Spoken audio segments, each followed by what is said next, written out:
Hello student, welcome to Priyanka commerce Pathshala. कल हमने देखा था फेयोल के 14 प्रिंसिपल में से पार्ट 1 में 7 प्रिंसिपल्स को हमने देखा था और आज आगे के प्रिंसिपल्स को हम लोग चर्चा करेंगे। तो 8वां प्रिंसिपल है सेंट्रलाइजेशन एंड डिसेंट्रलाइजेशन। सेंट्रलाइजेशन क्या है कि हम अधिकारों को कितना, अधिकारी जो है हम अपने अधिकार को कितना अपने तक सीमित रखता है, और डिसेंट्रलाइजेशन बिल्कुल उसका विपरीत है कि वो अधिकारी अपने अधिकारों को कितना कर्मचारियों तक पहुंचाता है। तो सेंट्रलाइजेशन और डिसेंट्रलाइजेशन दोनों जो है कर्मचारियों की योग्यता पर निर्भर करता है और संस्था के आकार पर निर्भर करता है। अगर बहुत ही छोटी संस्था है तो अधिकारी अपने अधिकार में सारे अपने पास सारे अधिकारों को रख कर काम चला सकता है, लेकिन अगर संस्था बड़ी है तो उसको अपने अधिकारों को कर्मचारियों को स्थानांतरित करना पड़ेगा।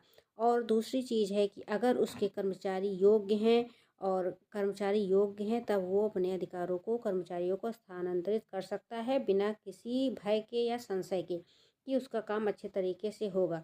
तो ये होता है अधिकारों का केंद्रीकरण और विकेंद्रीकरण। नेक्स्ट है स्केलर चेन। स्केलर चेन से ये आशय है कि जो अधिकार है वो एक सीक्वेंस में चलता है। जैसे हम लोग देखते हैं कि एमडी होता है कंपनी में, एमडी से नीचे जो है वो डिपार्टमेंटल मैनेजर होता है, डिपार्टमेंटल मैनेजर से उसके स्पेशलाइजेस्ट लोग होते हैं। तो ऐसे ही एक सीक्वेंस में चलता है और सबको पता है कि अधिकार ऊपर से लेकर नीचे चलेंगे और काम किस सीक्वेंस में चलेगा।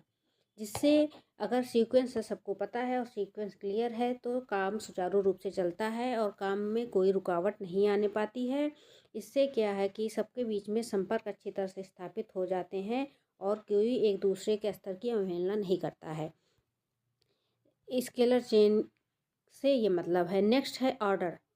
ऑर्डर से क्या तात्पर्य है? ऑर्डर का मतलब है कि प्रत्येक वस्तु जो भी है और प्रत्येक व्यक्ति, सब कुछ, everything and everyone is on place. इसका मतलब है जो भी वस्तु है वो अपने स्थान पर हो और सही कार्य सही व्यक्ति को मिले।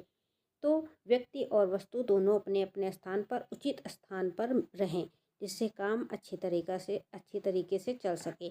नेक्स्ट हम देखेंगे इक्विटी। इक्विटी में क्या है कि सब कोई भी अगर ऑर्गेनाइजेशन है तो प्रत्येक कर्मचारी के साथ न्याय संगत, निष्पक्ष तथा समानता का व्यवहार किया जाना चाहिए।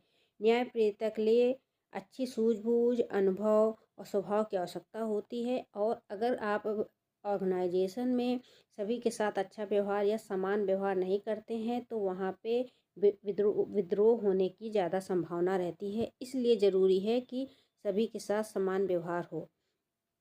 नेक्स्ट होता है stability of tenure of personal. मतलब कि जो भी आपके कर्मचारी हैं उनका जो कार्यकाल हो उसमें स्थायित्व रहेगा। जैसे अगर हम किसी ऑफिस में काम कर रहे हैं और हमको पता है कि यहाँ हमारे काम का स्थायित्व रहेगा, मतलब हम फिक्स या परमानेंट है। इसीलिए तो आदमी गवर्नमेंट जॉब की तैयारी करता है कि हमको एक परमानेंट जॉब मिल जाएगी तो हम एकदम रिलैक्स होकर अपना काम कर सकते हैं।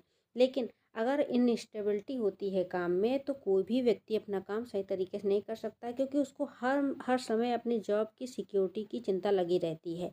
और अगर आपको हाई एम्प्लॉय टर्नओवर चाहिए तो आपको स्टेबिलिटी उसके एफिशिएंसी और एक्सपीरियंस के हिसाब से उसको बढ़ानी चाहिए। और अगर स्टेबिलिटी नहीं रहेगी तो वो व्यक्ति अपना काम सही तरीके से नहीं कर पाएगा।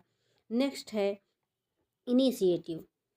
इनिशिएटिव क्या है कि सभी अधिकारियों को चाहिए या सभी हाई लेवल मैनेजर्स को चाहिए कि वो अपने जो एम्प्लॉय।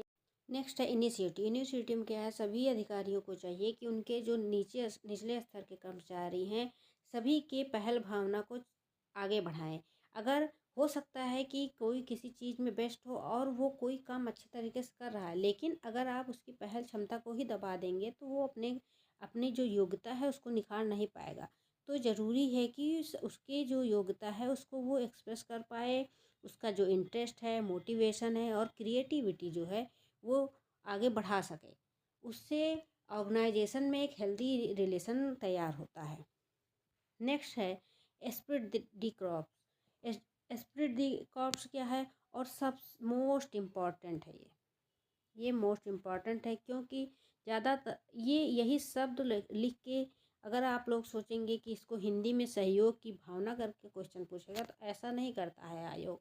आयोग क्या करता है, इसी को हिंदी में लिख देता है, स्प्रिट स्प्रिट दी कॉर्प्स। तो आप इसको समझ ही नहीं पाएंगे कि क्या कहना चाह रहा है। तो ये क्वेश्चन बहुत ज़्यादा पूछा जाता है और इसका मतलब होता है कि सहयोग की भावना। ये बहुत ही ज़्यादा ज़रूरी है किसी भी ऑर्गेनाइजेशन को स्मूथ चलाने के लिए, कि जो टीम स्पिरिट है मैनेजमेंट की, वो अच्छे तरीके से चले, सब एक दूसरे के साथ मिल के अच्छे तरीके से हेल्दी इन्वायरमेंट में काम करें, यूनिटी के साथ कोऑपरेशन करें, और जिससे सारे एम्प्लॉय जो है मिल के ऑर्गेनाइजेशन के गोल्स को अचीव कर पाते हैं, और वहाँ पे वो कंपनी की गुडविल अच्छी होती है और ग्रोथ जो है डे टू डे बढ़ती जाती है। और फेयोल का जो लास्ट प्रिंसिपल यही था। और आशा करते हैं कि आपको सारे प्रिंसिपल अच्छे से समझ में आए होंगे। अगर ऐसे कोई भी डाउट होता है तो प्लीज़ कमेंट कीजिए, और अगर आपको ये हमारा कंटेंट अच्छा लगता है तो प्लीज़ लाइक शेयर सब्सक्राइब कीजिए। Thank you.